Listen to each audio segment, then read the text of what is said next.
When you talk about confirmation bias, I wonder your opinion on sort of the confirmation bias that surrounds the question of science and God. So on the one side, you have folks like Sam Harris or Richard Dawkins who suggest that science has conclusively disproved the existence of God, that science absolutely cuts against the existence of a greater being with a plan for the universe.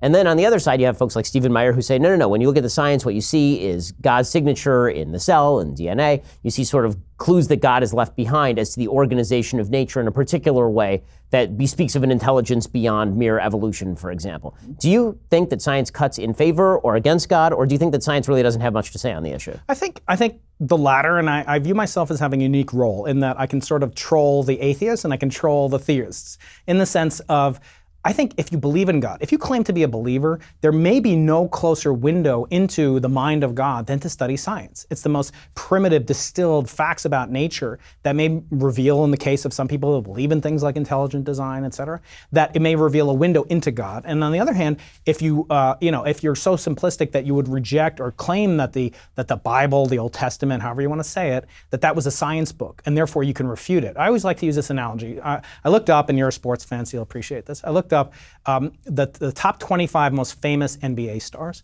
and number one is Amari Stoudemire. So he's a convert, I think, to Judaism, but nevertheless much appreciated. And number 25, and then there's like Dolph Shays, and there's some wonderful NBA players on this list. And then you get to the bottom, and there's a picture, and it's just image not found. Like there aren't that many great Jewish basketball stars just in history.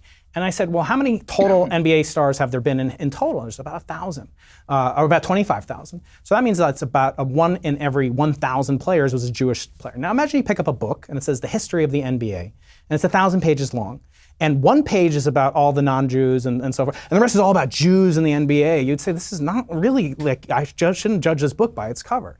And the Torah, as you know, probably the Old Testament, has about 35,000 total verses in it. And 35, if I'm generous, would have to do something with creation, evolution, maybe if you're really willing to stretch. That's the same ratio, 35 out of 35,000.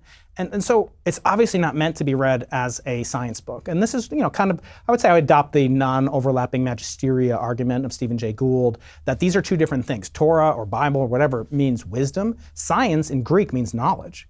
And so they're very different things. Wikipedia has a lot of knowledge. It doesn't have any wisdom. Thank you for tuning in to The Daily Wire, one of the fastest growing conservative media outlets in the country. If you enjoyed this video, be sure to give it a like and subscribe to our YouTube channel so you don't miss out on any of our content.